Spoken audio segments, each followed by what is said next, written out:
Pentas berbintang, ya teman WA, tempat berkarya dan menambah wawasan. Halo semuanya, selamat datang di Pentas Berbintang. Kali ini kita akan belajar seni budaya kelas 7, bagian seni tari, semester 1 dan semester 2. Makhluk hidup setiap hari melakukan gerak.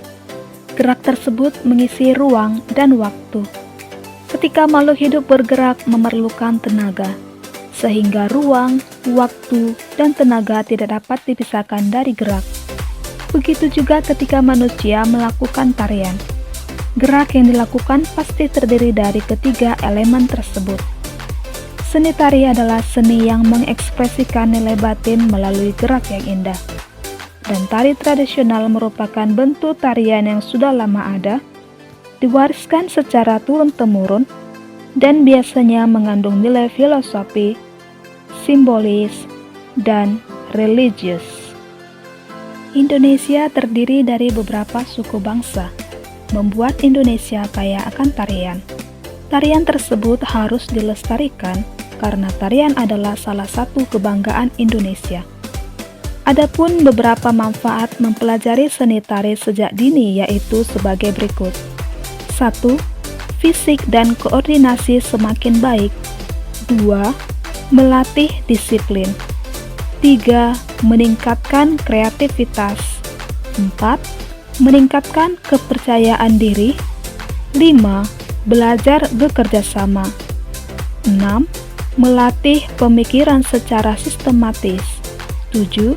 Menumbuhkan rasa cinta daerah. 8. Mengerti warisan leluhur. 9. Memperluas pergaulan. 10. Lebih menghargai tarian daerah lain. Baiklah, kita masuk ke bagian 1, ruang, waktu, dan tenaga pada gerak tari. Elemen dasar tari. Elemen dasar tari yaitu gerak yang terdiri dari ruang, waktu, dan tenaga. Mari kita amati gambar berikut ini dan menjawab pertanyaan bersama-sama. Pertanyaan pertama, apakah ada perbedaan di setiap elemen gerak tari yang dilakukan? Jawabannya adalah ada. Setiap tarian pasti memiliki perbedaan di setiap elemen gerak tari.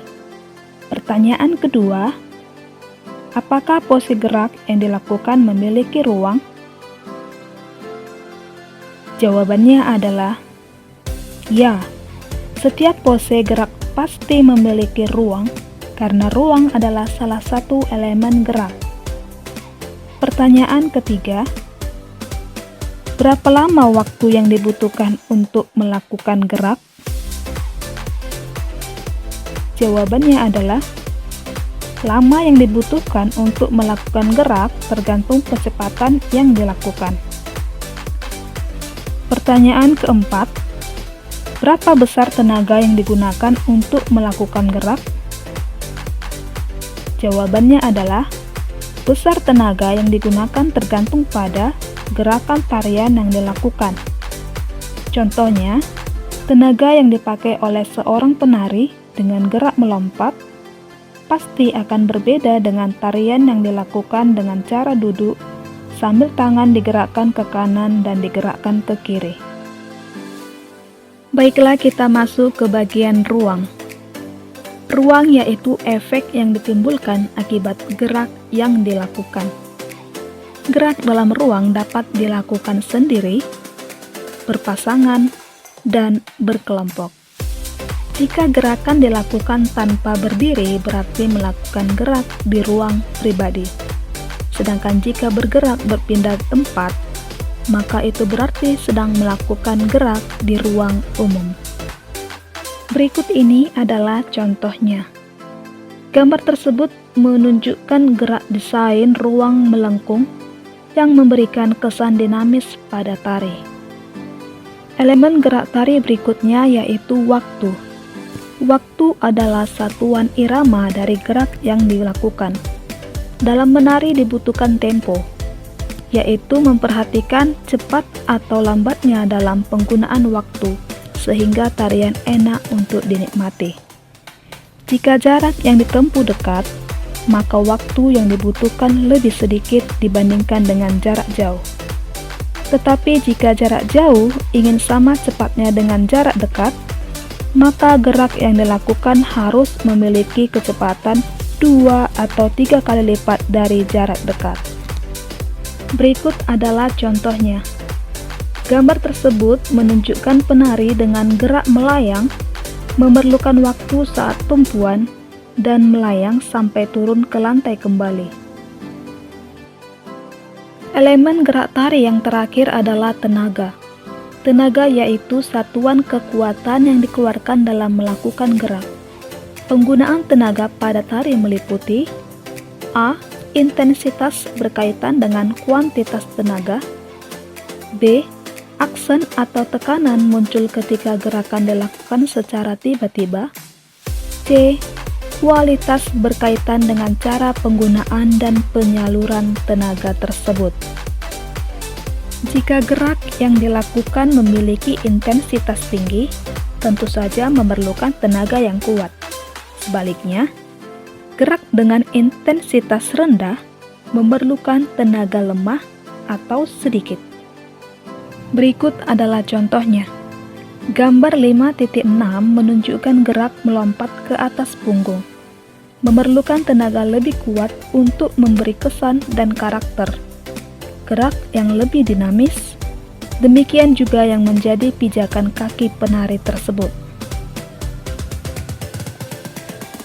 Gambar 5.7 menunjukkan gerak berdiri dengan gerakan bertahan di lantai, memberi kesan ringan sehingga tenaga yang digunakan lebih ringan juga. Dan gambar 5.8 menunjukkan gerak dengan menggunakan tenaga lebih besar. Bagian 2, pengolahan ruang, waktu, dan tenaga sesuai dengan iringan. Mari kita perhatikan gambar berikut. Kegiatan 1. Pada gambar 5.9. Apa yang kamu rasakan ketika melakukan gerak sesuai dengan gambar berikut? Apa tenaga yang dikeluarkan lebih besar? Gambar 5.10. Apa yang kamu rasakan ketika melakukan gerak sesuai dengan gambar berikut? Apa waktu yang dibutuhkan lebih cepat? Perhatikan gambar 5.11. Apa yang kamu rasakan ketika melakukan gerak sesuai dengan gambar berikut? Apakah ruang yang digunakan lebih luas? Eksplorasi gerak menggunakan properti. Gerakan menggunakan payung dapat menciptakan berbagai variasi ruang dengan menggunakan tenaga sesuai dengan karakter gerak yang dilakukan. Kipas juga termasuk salah satu properti yang dapat digunakan dalam menari. Kipas yang dipakai sesuai dengan ciri khas daerah masing-masing. Tempurung kelapa dapat juga digunakan sebagai properti dalam menari. Properti tempurung kelapa berhubungan dengan kegiatan sosial budaya. Ini namanya adalah gerak mengembangkan sayap. Ada tenaga yang keluar ketika mengangkat kedua tangan ke atas. Rasakan perbedaan ketika melakukan gerakan tersebut. Gerakan tarian ini disebut dengan tarian hinggap. Coba kita perhatikan bagian tangan dan bagian kaki. Kedua tangan diangkat ke atas dan lutut sedikit ditekuk. Gerakan tarian ini disebut dengan gerak mematuk, di mana tangan kanan ditekuk ke depan dan tangan kiri lurus ke samping. Lakukan secara berjauhan dengan teman sebelahnya. Setelah memperhatikan beberapa gambar gerakan tari, manakah yang memerlukan tenaga lebih banyak? Manakah yang memerlukan ruang yang lebih luas? Dan manakah dari gambar tersebut yang memerlukan waktu yang lebih lama? Selanjutnya kita masuk ke berlatih meragakan gerak tari. Pengolahan ruang, waktu, dan tenaga dalam gerak tari berkaitan dengan beberapa karakteristik, yaitu A. Menggunakan tubuh manusia sebagai instrumen dan gerak sebagai mediumnya. B. Terkait dengan ruang, waktu, tenaga, dan aliran. C. Terkait dengan ritme. D. Mempunyai bentuk dan gaya. E.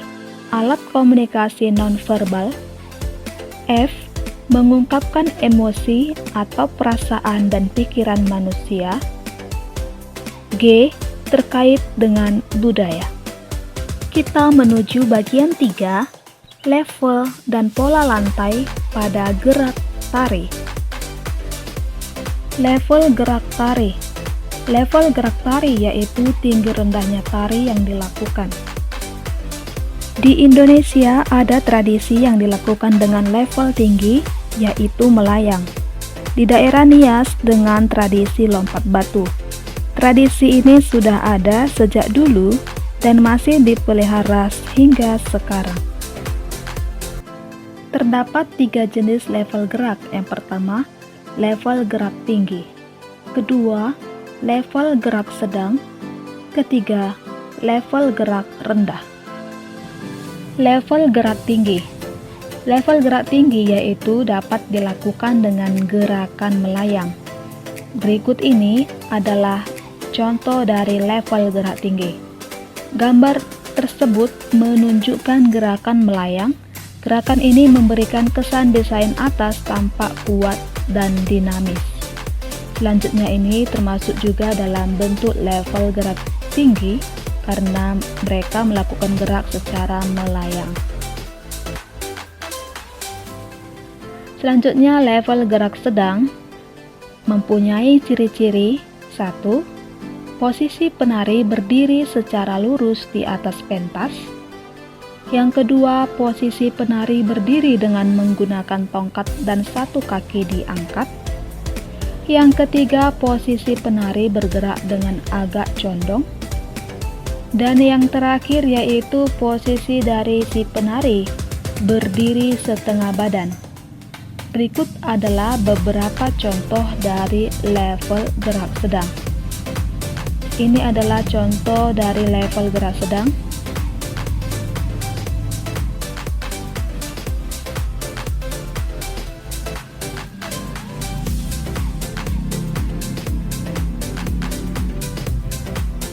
Level gerak rendah, ciri-cirinya gerak berguling dan gerak berbaring atau rebahan.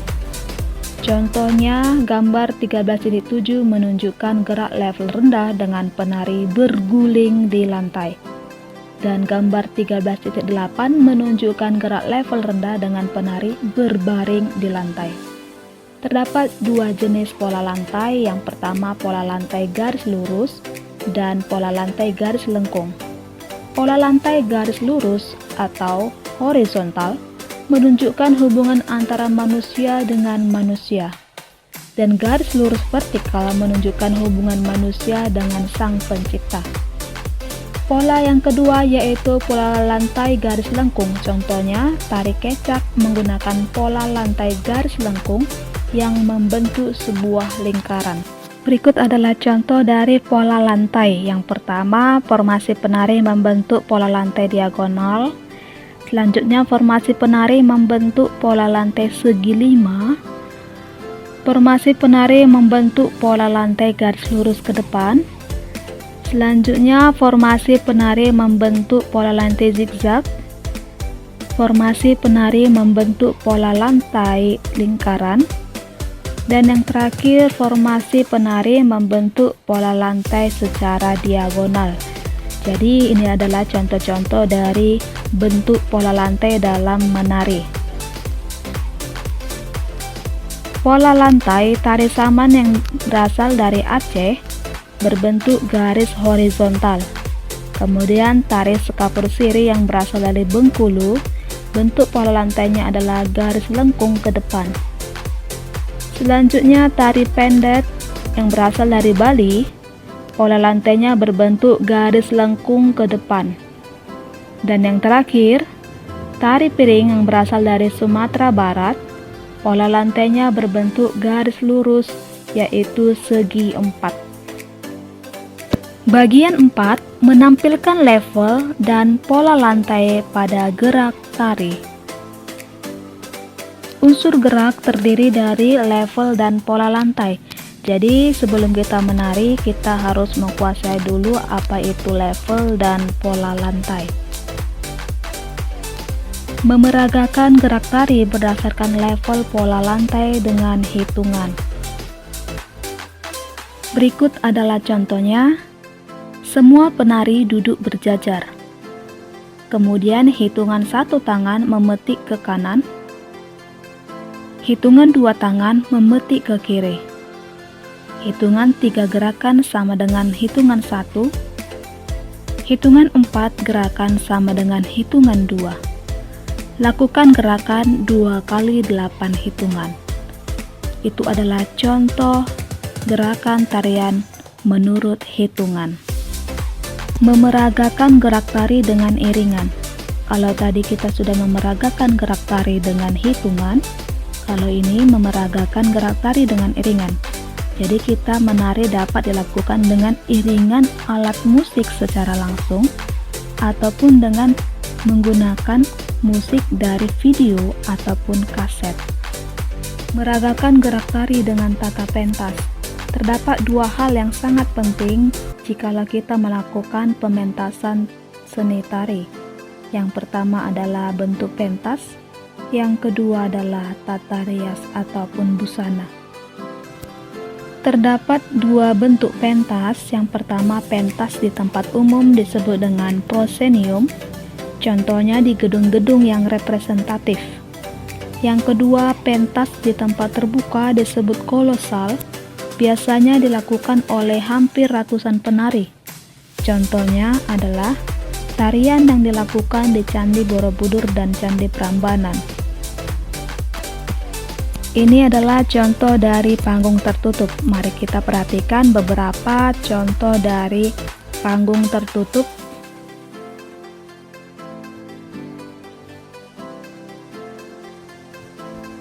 Dan ini adalah beberapa contoh panggung terbuka.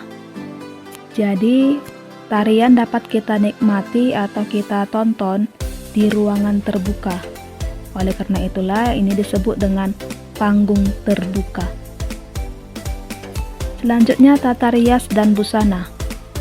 Setiap jenis tari memiliki karakteristik tata rias dan busana sebagai visualisasi makna dan simbol tari yang dibawakan. Tata rias diperlukan untuk memberikan penjelasan pada tokoh yang diperankan. Bagaimana menunjukkan kegembiraan, menunjukkan kebersamaan, menunjukkan jenis kelamin, menunjukkan watak, ataupun digunakan untuk menunjukkan sifat.